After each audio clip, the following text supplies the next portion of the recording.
अस्सलाम वालेकुम। आज का हमारा टॉपिक है middle term break.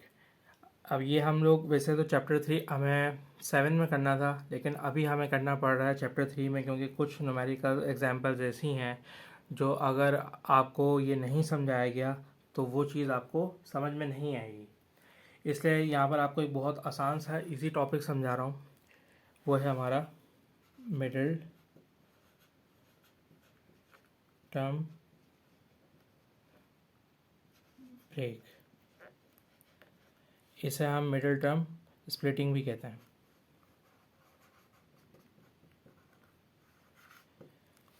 Middle term break से क्या मुराद? मिडिल टर्म ब्रेक यानी कि हमारे पास एक इक्वेशन ले लेते हैं, अलजेब्रिक इक्वेशन लेते हैं। अलजेब्रिक इक्वेशन में हम ले लेते हैं 4x² माइनस 12x प्लस 9। ये मेरे पास है एक अलजेब्रिक इक्वेशन। अब इसमें हमारे पास आपको दिखाई दे रहा होगा कि हमारे पास इसमें 3 टर्म है, 1 2 3। 3 का मतलब ये नहीं है कि 3 नंबर को मैं 3 टर्म कह रहा हूँ। टर्म्स हमारे पास वहाँ चेंज हो जाती है जहाँ प्लस या माइनस आ जाता है। यहाँ पर एक टर्म लिखी गई, उसके बाद माइनस आ गया, फिर हमारे पास दूसरी टर्म लिखी गई, फिर हमारे पास एक प्लस आ गया, और फिर ये फाइनल टर्म थर्ड टर्म। तो अब इसमें इसका भी मिडिल 12 होगा और इसका भी मिडिल 12 होगा। तो हमारी जो वर्किंग है वो इस पे होनी है कि मिडिल टर्म ब्रेक कैसे होगी। तो मिडिल टर्म ब्रेक करने के लिए भाई एक बहुत आसान सा तरीका है हमारे पास। पहले इसको समझ लेते हैं कि ये होता क्या है मिडिल टर्म ब्रेक।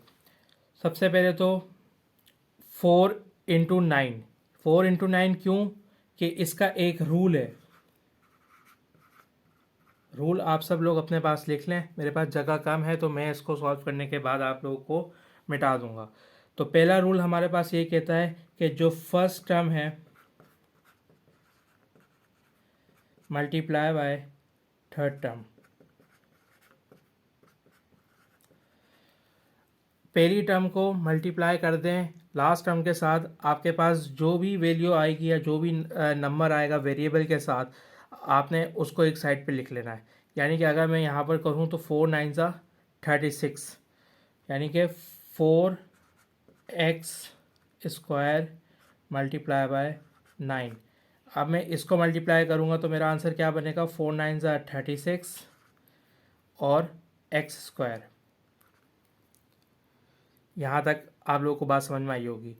सेकंड चीज़, हमें पहला रूल तो हमारे पास ये हो गया कि हमें करना क्या है, 36x²। अब मिडिल टर्म ब्रेक जो हमारा असल मकसद है, यानी कि ये चीज़ को ब्रेक करना, उसे हमें ब्रेक करना है कि जो सेंटर में लिखा हुआ नंबर है यानी कि -12x, इसको हम इस तरीके से स्प्लिट करें या ब्रेक करें कि हम उन दो नंबर्स को मल्टीप्लाई करें तो हमारे पास -12x आ जाए, और अगर मैं उन्हीं दो नंबर्स को मल्टीप्लाई करूँगा तो 36x आना चाहिए। यानी कि मैं इस नंबर को ब्रेक करूँगा दो टर्म्स में कि मेरे पास 12 बन जाए और 36x आ जाए। तो यहाँ पर एक चीज़ हम लोग अप्लाई करते हैं, वो ये कि सबसे पहली चीज़, क्या मैं इस टर्म को किस तरीके से तोड़ सकता हूँ? अगर मैं -10 और -10x -2x equal to -12x, ठीक है, ये दो नंबर में मैंने तोड़ दिया कि -10x और -2x इक्वल टू -12x। ये 12x तो बन गया, ऐड या माइनस करूँगा इनको, -12x तो बनेगा, लेकिन क्या इन्हीं दो नंबर्स को मैं अगर मल्टीप्लाई करूँगा तो क्या वो 36 बनेगा? वो -36 नहीं बनेगा, बल्कि वो बनेगा क्या, +20x। तो ये वाली अप्रोच तो मेरी हो गई गलत। तो सिंपल सी बात यहाँ पर ये हुई कि मुझे दो ऐसे नंबर सोचने हैं जिसका मैं मिडिल टर्म ब्रेक करूँगा तो वो नंबर मल्टीप्लाई होके 36x² आ जाए, और उन्हीं दो नंबर को मैं प्लस या माइनस कर दूँ तो मेरे पास -12x आना चाहिए। इस सवाल में ये हमारे पास जो मिडिल टर्म है वो इस चीज़ पे बेस करती है कि इस यहाँ पर जो भी नेक्स्ट क्वेश्चन में जो भी दो नंबर यहाँ नंबर लिखा होगा उन दो नंबर्स को हम कैसे स्प्लिट करेंगे।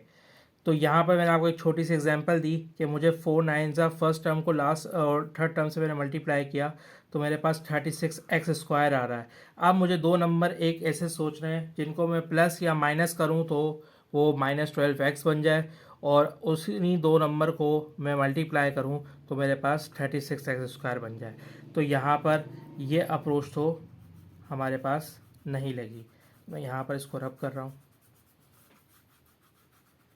सॉरी मेरे पास डस्टर नहीं है तो मैं फिलहाल अभी हाथ से काम चला रहा हूँ। और अब इसको मैं आपको बताता हूँ कि अब वो दो नंबर हम क्या सोचें। देखें 12 किस किस तरीके से हो सकता है, 5 + 7 12 हो जाता है, लेकिन 5 × 7 35 होगा, 36 नहीं होगा। तो इस तरीके से हम ने अब नंबर सोचते हैं। हाँ, मैं एक काम और कर सकता हूँ जो मुझे यहाँ पर नज़र आ रहा है कि भाई अगर मैं -6x और -6x रखूँ तो मेरे पास -12x बन रहा है। ठीक है, मेरे पास यहाँ ऐड वाली टर्म तो सही हो गई। क्या अब यही दो नंबर मेरे पास मल्टीप्लाई में काम करेंगे? तो मल्टीप्लाई में भी देख लेते हैं। -6x multiply by -6x equal to minus minus positive 6 × 6 36 x × x²। बिल्कुल, यहाँ पर ये वो दो नंबर ऐसे थे जो मैं यहाँ पर अगर मिडिल टर्म ब्रेक करता हूँ और मैं यहाँ पर अप्लाई करता हूँ तो मेरे पास -12x भी आ रहा है और मेरे पास +36x² भी आ रहा है। लेकिन अगर मेरे पास बड़ा नंबर आ जाएगा तो हम क्या करेंगे, उसको सॉल्व करने की एक ट्रिक है। तो पहला मेथड तो आप लोग ये लिख लें कि आप लोगों ने प्रैक्टिस इतनी की हुई थी कि आप लोगों को चीज़ को समझने की ज़रूरत नहीं थी। आपने देखा कि सिंपल सा नंबर है और आपने उसको जस्ट खुद ही से दो नंबर्स में ब्रेक कर लिया। तो एक तो ट्रिक ये हो गई। अब दूसरा जो इसका ऑथेंटिक मेथड है वो भी मैं आपको समझाता हूँ। आपने यहाँ पर जज कर लिया कि आपको नंबर क्या चाहिए, 36 चाहिए, तो आपने इतना दिमाग नहीं लगाना। आपने सिंपल सा यहाँ पर आना है, एक रफ वर्क बना लेना है आपने, और 36 का आपने एलसीएम ले लेना है। 2 1 ज़ा 2, 2 8 ज़ा 2 9 ज़ा और 3 3 ज़ा 9, 3 1 ज़ा 3। तो आपके पास 36 को ब्रेक करने के बाद जो नंबर आए हैं वो नंबर ये आए हैं। अगर मैं इनकी पेयरिंग करूं तो ये क्या हो गया, 2 2 ज़ा 4 मल्टीप्लाई बाय 3 × 3 9। यहाँ मैंने अलगोरिथम लगाया और मैंने एक इसका एलसीएम लिया तो मेरे पास ये नंबर आया। मैंने इनका पेयर किया, यहाँ पर 4 आ गया, यहाँ 3 3 ज़ा 9 आ गया। तो क्या अब यहाँ पर मेरे वो दो नंबर बनेंगे जो मुझे चाहिए थे? तो 4 + 9 पहले मैं मल्टीप्लाई करके देखता हूँ तो मेरे पास क्या आता है, 13x आ जाएगा। ठीक है, इनके साथ अगर मैं x लगा दूँ, लेकिन 4 × 9 मल्टीप्लाई करके देखता हूँ तो 36x आ रहा है। ठीक है, लेकिन अब मुझे यहाँ पर मेरी ये वाली टर्म नहीं हो रही, मुझे यहाँ पर 12 चाहिए था, इसलिए मैं यहाँ पर ये वाला एल्गोरिथम को भी कैंसिल करता हूँ। तो अब दूसरी टेक्निक अपना के देखते हैं कि मेरे पास नंबर तो यही है, अब मुझे इन्हीं दो नंबर से बनाना है। मैंने इनको थोड़ा सा शफल किया, मैंने कहा 2 3 ज़ा देखता हूँ और ये 2 3 ज़ा देखता हूँ। 2 3 ज़ा 6, 2 3 ज़ा 6, ये हमारे पास वही चीज़ बन गई जो हम लोगों ने मैनुअली वर्क किया था। 6 6 ज़ा 36x² हो जाएगा और 6x + 6x करूँ मैं तो मेरे पास 12x हो जाएगा। तो ये हमारे पास एक आसान तरीका था कि मैं इतना अगर दिमाग ना लगाऊं और एक कैलकुलेशन के तौर पे मैं इस पर वर्किंग करूं तो क्या होगा।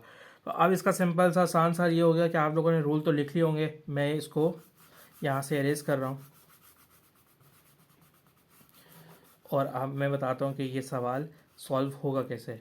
आप लोगों ने यहाँ पर जब ये वर्किंग कर ली, आप लोगों ने एक लिखना है सोल्यूशन में आप लोगों ने लिखना है 4x² माइनस, यहाँ पर आपने गैप दे दिया और यहाँ लिख दिया 9, बीच में आपके पास क्या आ जाएगा, 6x - 6x। आप बोल रहे हो, आप लोग सोच रहे होंगे मैंने यहाँ पर प्लस आया था, यहाँ पर मैंने माइनस क्यों रखा।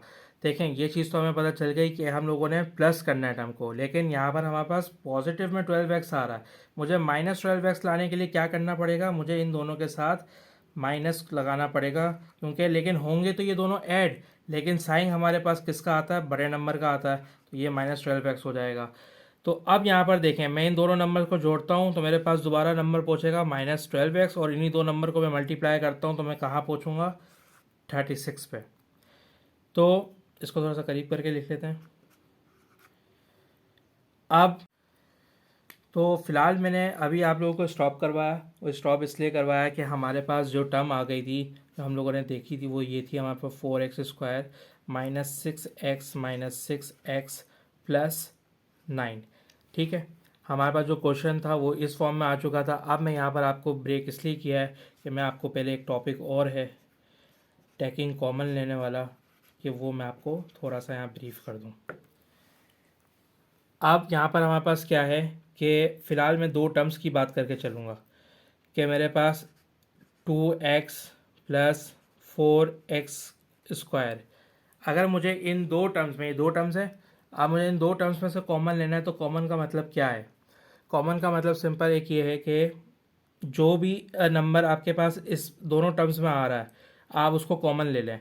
2 यहाँ पर भी है, यहाँ पर भी है। अभी ये चीज़ आपको समझ में नहीं आएगी, इसलिए नहीं समझ में आएगी कि मैं बोल रहा हूँ कि 2 यहाँ भी है, यहाँ भी है, लेकिन मैं अगर इसको थोड़ा सा बारीक में देखूँ, 2x + 2 × 2 मैं इसको कर सकता हूँ। 4 का अगर मैं यहाँ पर एलसीएम लूँ, 2 × 2 = 4, 2 × 1 = 2, तो मेरे पास ये क्या बना, 2 × 2।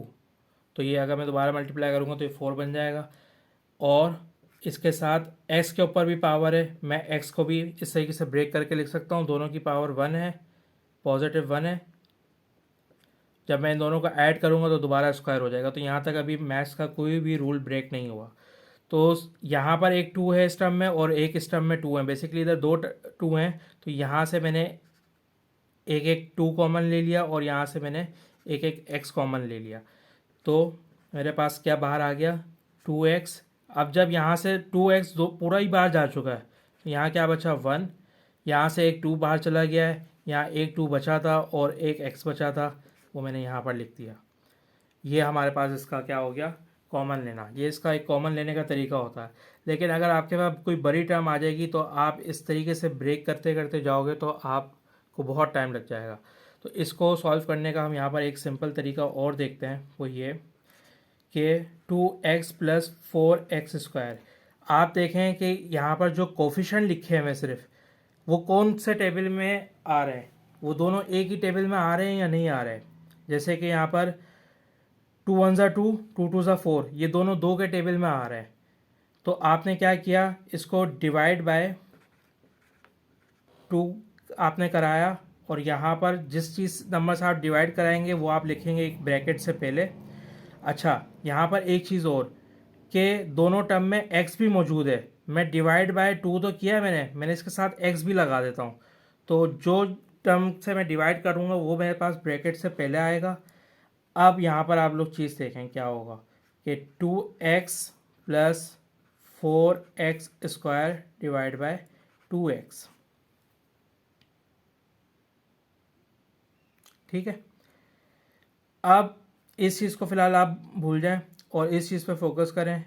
ये 2x से 2x कैंसिल, ये 2 × 2 = 4, ये कैंसिल, और ये एक x² से कैंसिल। तो आपके पास क्या बचा, 2x, यहाँ पर आपके पास 1 बचा, और यहाँ पर आपके पास एक ऊपर 2 बचा था और एक x बचा था। तो अब आप देख सकते हैं कि ये वाली टर्म और ये वाली टर्म दोनों बराबर है। आप ये वाला मेथड अप्लाई कर लें या ये वाला मेथड अप्लाई कर लें, बात आपकी एक ही है। तो हम अपने अब ऊपर वाले केस पे ये चीज़ अप्लाई करके देखते हैं कि ये वहाँ पर किस तरीके से होगा।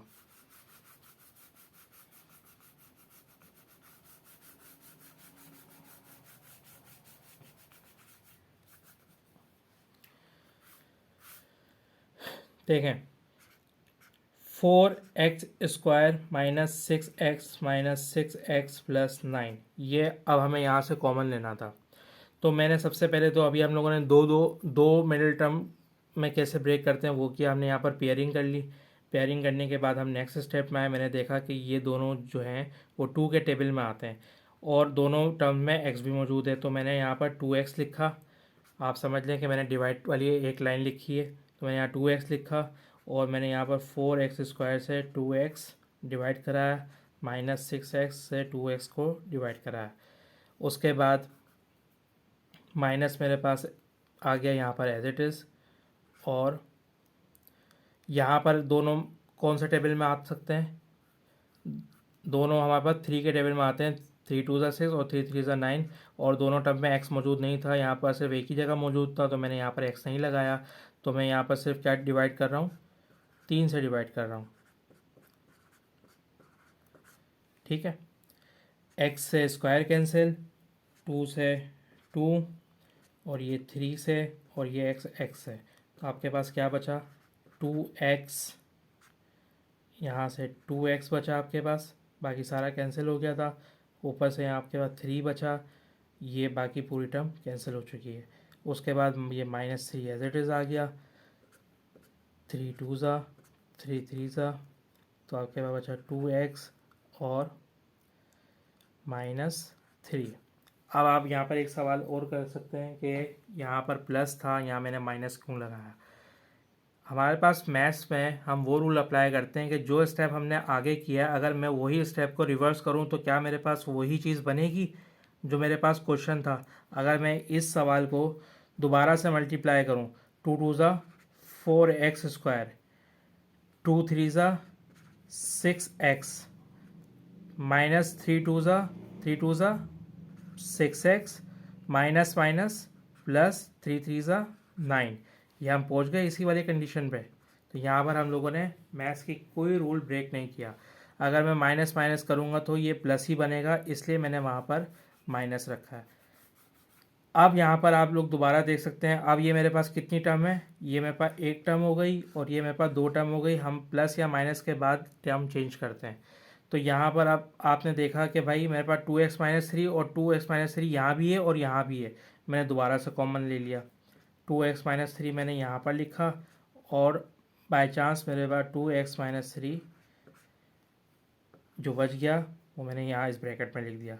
अब इसकी पावर भी 1 है, इसकी पावर भी 1 है, तो ये क्या हो गया, 2x-3, बीच में हमारे पास डॉट लगा हुआ है, मल्टीप्लाई का निशान है, 1 + 1 पावर ऐड हो जाएगी, 2x-3 और स्क्वायर। ये मेरा इसका फाइनल आंसर हो गया। आई होप आपको मिडिल टर्म ब्रेक करना समझ में आया होगा और कॉमन कैसे लेते हैं ये चीज़ आपको क्लियर हो गई होगी। तो इसके ऊपर जो है अब मैं 3 पॉइंट, हमारा जो नेक्स्ट टॉपिक होगा वो होगा 3.1 क्वेश्चन नंबर 3। अब वहाँ पर जो चीज़ें डायरेक्ट अप्लाई हो रही होंगी वो आपको क्लियर हो जाएंगी। हम अपनी वीडियो को यहाँ पर आज ख़त्म करते हैं। उम्मीद है कि आप लोगों को ये चीज़ें समझ में आई होंगी। अगर इसमें कोई चीज़ ना समझ में आई हो तो आप मुझसे कमेंट सेक्शन में भी पूछ सकते हैं, इंस्टाग्राम पे भी रब्ता कर सकते हैं। और इसी के साथ हम अपनी आज की वीडियो को ख़त्म करते हैं। Thank you.